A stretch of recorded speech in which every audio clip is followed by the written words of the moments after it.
بسم اللہ الرحمن الرحیم۔ پیارے دوستو السلام علیکم۔ پیارے دوستو، آج کی ویڈیو اس حوالے سے بڑی خاص اور نایاب بھی ہے کیونکہ اس میں نے روحانیت کے سب سے اہم موضوع کو ڈسکس کیا ہے کہ جنات، ارواح اور فرشتے، ان کا روحانیت سے کیا تعلق ہے، اور کیا واقعی ہی کوئی ایسا قانون ہے کہ ان سے ملاقات ہو جاتی ہے۔ تو سب سے پہلے تو میں ہاں کہتا ہوں کہ بالکل روحانیت میں اگر ان چیزوں سے ملاقات نہیں ہوتی تو وہ روحانیت ہی نہیں ہے۔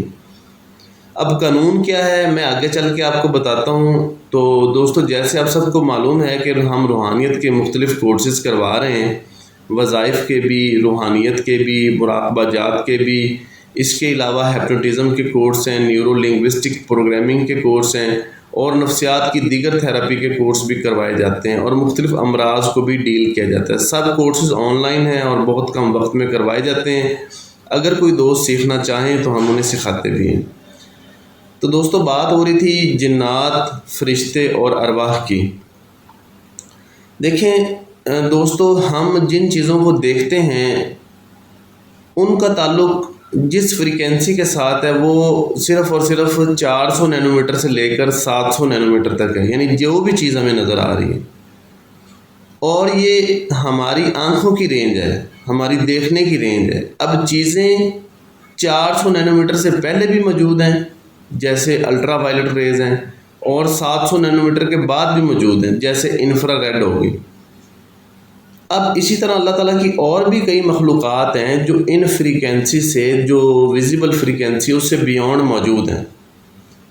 اب ہوتا یہ ہے کہ یا تو ہم ایسی ڈیوائس تیار کریں جو اس فریکوینسی پر ہمیں چیزوں کو دکھا سکے، جیسے کرلین فوٹوگرافی ڈیزائن ہوئی ہے، تو اس کے ذریعے کیا ہوتا ہے کہ اورا کی ریڈنگ کی جاتی ہے، اور مختلف شکلیں بھی اس میں دیکھی گئی ہیں۔ روحانی طور پر جو چیزیں موجود ہیں تو ان کی کچھ شکلوں کو بھی دیکھا گیا ہے، کیونکہ یورپ میں جب یہ میڈیم کے اوپر حاضری کی جاتی ہے تو جس روم میں کی جاتی ہے اس روم میں اس کی پکچرائزیشن بھی کی جاتی ہے، تو کسی حد تک انہیں اس طرح کی ویوز ملتی ہیں جن کو وہ جب اسکیچ کرتے ہیں، کرلین فوٹوگرافی اس کی کرتے ہیں، تو انہیں محسوس ہوتا ہے کہ یہاں پر کوئی چیز موجود ہے۔ دوستو، جنات جو ہیں وہ روحانیت کے پہلے مقام میں موجود ہیں، فرشتے جو ہیں وہ دوسرے مقام پر، اور روحانیت کے تیسرے مقام پر ارواح موجود ہیں۔ دوستو، آپ نے لطائف کا نام سنا ہوگا کہ مختلف سلسلوں میں لطائف کروائے جاتے ہیں اور ان میں ذکر کروایا جاتا ہے، لیکن حیرت کی بات یہ ہے کہ ایک شخص پوری زندگی یہ لطائف ہی کرتا چلا جاتا ہے اور لطائف میں وہ ذکر کرتا چلا جاتا ہے، لیکن کوئی بھی اس کو یہ سفر نہیں کرواتا، حالانکہ ہر لطیفے کے ساتھ ایک جہان اٹیچ ہے۔ پہلے لطیفے کے ساتھ پہلا لطیفہ ہوتا ہے لطیفہ نفس، لیکن کچھ سلسلے والوں نے پہلا لطیفہ جو ہے وہ قلب بنایا ہوا ہے، حالانکہ یہ حضرت سخی سلطان بہو سرکار کی ڈائریکٹ ڈاکٹرائن ہی نہیں ہے، اور نہ ہی اس کی کوئی منطق بنتی ہے کہ پہلا لطیفہ جو ہے نا وہ قلب ہو جائے۔ پہلا لطیفہ دوستو لطیفہ نفس ہے، اور اس کے دو حصے ہیں۔ پہلا حصہ اس کا ظاہر میں ہے، جس کے اندر ہم موجود ہیں، یا جانور موجود ہیں، یا پرندے موجود ہیں، مخلوقات جو ظاہری طور پر ہمیں نظر آتی ہیں ویزیبل رینج میں، یعنی کہ جو عالم ہے وہ عالم ناسوت کا ظاہر ہے۔ اسی طرح دوستو عالم ناسوت کا باطن بھی ہے جہاں پر جنات موجود ہیں۔ تو جو بھی اس ظاہر سے باطن کی طرف سفر کرتا ہے، یعنی جو بھی باطن میں جاتا ہے نا دوستو، وہ پہلے اس کی جنات سے ملاقات ہوتی ہے، یا پھر اس طرح ہو جائے کہ جنات جس انرجی پر موجود ہیں وہ ہمارے عالم ناسوت کی انرجی سے زیادہ ہے، یعنی باطنی انرجی ہے نا، تو یا تو وہ کسی فارم میں آ جائیں یا اپنی انرجی کو کم کر کے کسی شکل میں آ جائیں، تو پھر بھی ہم انہیں دیکھ سکتے ہیں۔ دوسرے لیول کی جو مخلوق ہے دوستو وہ فرشتے ہیں، یا دوسرا عالم آپ کہہ لیں، وہ فرشتوں کا عالم ہے، اور اس کی انرجی عالم ناسوت سے بھی زیادہ ہے، اور اس عالم کو ہم عالم ملکوت کہتے ہیں، اور لطیفہ قلب کے ساتھ اس کا تعلق ہے دوستو، یعنی کہ جو بھی لطیفہ قلب کا مسافر ہوتا ہے اس کی ملاقات فرشتوں سے ہوتی ہے، چاہے انسانی شکل میں ہو۔ اور پھر اس کے بارے میں حضرت خواجہ نور محمد قلاچوی صاحب لکھتے ہیں کہ جو لطیفہ قلب کا مسافر ہوتا ہے وہ باقاعدہ طور پر ملک الموت کو، کرامن کاتبین کو اور مختلف فرشتوں کو آتے جاتے دیکھتا ہے اور وہ اس کی مدد بھی کرتے ہیں۔ اسی طرح سے دوستو تیسرا جو مقام ہے وہ ہے جی عالم جبروت کا۔ عالم جبروت کا مقام لطیفہ روح کے ساتھ اٹیچ ہے۔ جو بھی لطیفہ روح کا مسافر ہوتا ہے دوستو، اس کی ملاقات مختلف ارواح، اولیاء کرام کی ارواح، انبیاء کرام کی ارواح سے ہوتی ہے، اور وہاں پر اس کو یعنی ان مجلس میں جانے کی اجازت بھی مل جاتی ہے۔ اب دوستو میں نے یہ دیکھا ہے کہ کچھ سلسلوں کے اندر یہ لطائف اور مراقبات کروا دیے جاتے ہیں، لیکن یہ جو چیزیں اور جہان میں بتا رہا ہوں ان کے بارے میں کچھ بھی نہیں بتایا جاتا، ٹھیک ہے؟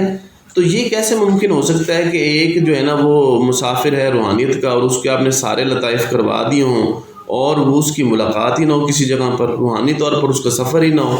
وہ صرف ظاہر میں ذکر کیا جا رہا ہے سانس کے ذریعے یا زبان کے ذریعے یا کسی بھی طریقے سے، لیکن اس کی ملاقات نہیں ہے۔ تو دوستو یہ بات ٹھیک نہیں ہے، کیونکہ حضرت سخی سلطان بہو سرکار کا جو طریقہ کار ہے وہ سائنٹیفک ہے۔ انہوں نے ہر ایک ترتیب جو بتائی ہے وہ باقاعدہ ایک عالم کے ساتھ ایک لطیفے کو اٹیچ کیا انہوں نے۔ اور اب میں اس کا دوستو طریقہ کار آپ کو بتاتا ہوں کہ طریقہ کار کیا ہے، کس طریقے سے یہ مقامات طے ہوتے ہیں۔ دوستو سب سے پہلی جو چیز ہے، ہم اپنے جسم کے ساتھ اٹیچ ہیں۔ تو علم العین کا ایک طریقہ کار ہے جس کے ذریعے ہم جب اپنے جسم کو چھوڑتے ہیں نا تو پھر ہمارا ہمزاد یعنی لطیف جسم جو ہے نا وہ سامنے آتا ہے، جس میں مثالی۔ تو جب ہم اس لیول پر آتے ہیں یعنی کہ باطن میں چلے جاتے ہیں تو اس وقت جنات سے ملاقات ہوتی ہے، اور اس کے بعد اگر مزید اس میں ترقی ہو تو